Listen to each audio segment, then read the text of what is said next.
Do you want to know a requirements gathering workshop technique you could use as a business analyst?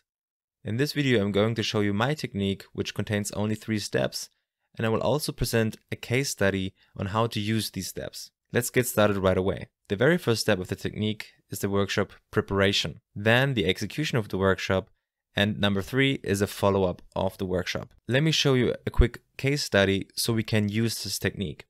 So let's assume in your team of business analysts and other business analysts analyzed a business process. Let's say you're working in a financial institution, for example in a bank, and the business process for a loan request or receiving a loan request could look as follows. So the process is starting, you're checking the credit risk score, and based on this you either accept the loan or you reject the loan based on the credit risk score, if it's positive or negative. That is the business process. And now let's say you want to make a workshop on this business flow. So first things first, what is the first step? It is the preparation of the workshop. And the very first thing is always define the goal. What is the goal of the workshop? What do you want to achieve? What should be the result or the outcome? Always think of what do you want to leave the meeting with, right? So in your hands, do you want to have a product in your hands? Do you want a list in your hands after completing the workshop? Be clear what your goal is. After having the goal, it's time to break down the goal into an agenda. An agenda is there to actually achieve the goal. So we are breaking down the goal in multiple steps, and this is what the agenda is then in the end. Identify invitees and send out invite. Who is necessary for the meeting? Try to use as little stakeholders as possible, but as much as needed. The larger the group is, the harder it gets to actually gather requirements. Send out reading material if appropriate so stakeholders can, before the workshop, read the material and be aligned on, let's say, some knowledge about something. Also, prepare a template for documenting the requirements. Basically, it depends on what you're trying to gather as a requirement, but having a template which suits your needs is always a great thing. Later in the video, I will show you my template. And last but not least, in the preparation, also prepare questions to ask in advance, so you will have this dialogue in the workshop and there is no silence. So let's hop back to the case study. Like I've said, the first thing is define the goal. What could be a goal for here in our case study and the workshop on this business flow? A goal could be the definition of epics, or let's say high-level requirements for the business process lined out below, the loan request processing business process, including its starts, ends, and activities. So we want to analyze the whole flow, each activity, each decision, each start and end. So with this goal actually, so we want to go out of the meeting with a list of requirements for the whole flow. How can we break down this goal into an agenda?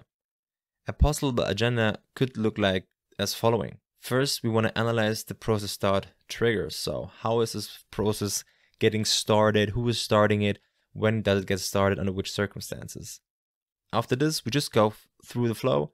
So checking on the first activity, check credit score, what is this activity all about, how does it look like, which systems are involved, who is involved, and so going furthermore on the decision on accepting, rejecting a flow, and also how does it look like to accept a loan, how does it look like to reject a loan, which actors and which systems are involved, and in the end events, right? So analyzing how does an end really look like, how do we know the process is done, do we need to let other systems know that the process is done, right? So really going from beginning to the end. And with this agenda, we are achieving our goal. So now let's hop to the execution. Start with the goal and note it down anywhere. My recommendation very clearly is to start with the goal, and if possible, write it down somewhere in the room if it's a physical meeting. The reason for this is because the goal statement is the vision of the workshop, the reason why you are in there.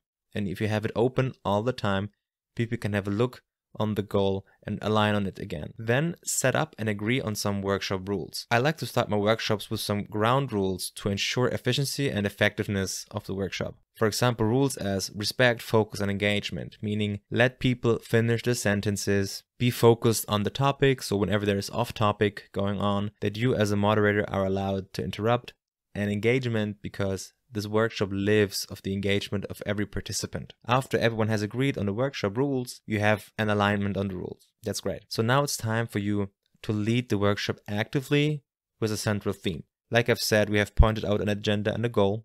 And whenever we try to get off track, it's your job to lead back into the direction we want to go, to the central theme, going by the agenda, going towards our goal. Now it's also your time to ask prepared questions. Because you already know what you want to get out of the workshop, you can ask prepared questions. You can prepare them beforehand. I've made another video on prepared questions. I will link this video down below. Then use your template for documenting requirements. Now let me show you my template, which also could be beneficial to you.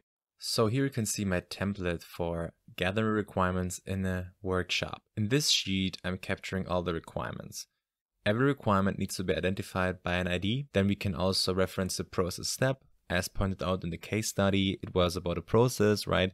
And so every requirement has to be linked to a certain process step, the start of a process, the end, an activity. This is what I capture here in column B, process step. Then the title of the requirement in column C. Then the description, what this requirement is all about. In column E, I have the justification or the business need. So basically, why do we need this requirement? This column helps to identify if a requirement is really needed or not. If you don't have a business need and there is no justification for a requirement, this means actually it's not necessary, so we should not capture it. Then in column F, I have acceptance criteria. So basically, how would the stakeholder know that his or her requirement was completed? So we need some acceptance criteria. Then the source of the requirement. So basically, which department or which person came up with the requirement, and also the priority. So there are many ways how we can prioritize requirements. I've also created a video on this. I will link it down below. But basically, you could have priorities in the sense of it's a must-have or just a should-have and stuff like this. And this is the template for capturing requirements. Then I suggest to also have an Excel tab with the questions.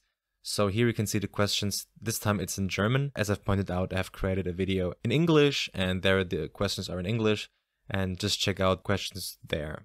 But also have it handy, so whenever you feel like need a new question, you can refer back to this page. Also have a tab for action items. So basically, what needs to be done, by whom, and by when has it to be done. So in this table, I'm capturing those actions and set it out later for people to come back to me with the answer. And as pointed out, when there is off topic, I suggest you to note it down so people don't feel that you're too harsh when interrupting. Noting it down, sending it out later, but tell the stakeholders in this workshop you're not going to discuss the off topic, but it's noted down, so that's a fair compromise. Then in the last minutes of your meeting, wrap up what you have decided on in the last 5 minutes, show some appreciation to your stakeholders, and announce the next steps so people are aware what's happening next. Now the follow-up, the third and last step of this technique. During your workshop, you have written down your notes, which are not really formalized, it's just your own language. And what you need to do is you need to formalize your notes, rephrase them a little bit, make them more structured. After this is done, you have to verify and validate your requirements. Regarding verification and validation of requirements, I've created another video too. I will link it down below. But very brief, verification and validation is all about, do your requirements meet some quality standards, and do they make sense regarding the whole business objective of the product?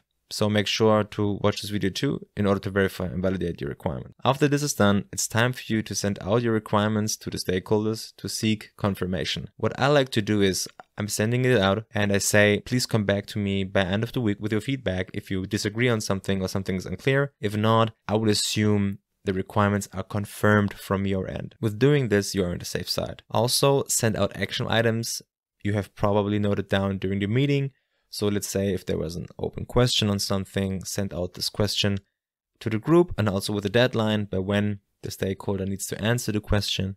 And also send out the off topic, which you have captured during the workshop. And last but not least, try to seek feedback from the participants of your workshop. This could happen in person if you're seeing the stakeholder by asking, how was the workshop for you? Do you have any feedback? Or you could send out a quick and brief survey to actually gather feedback in this way.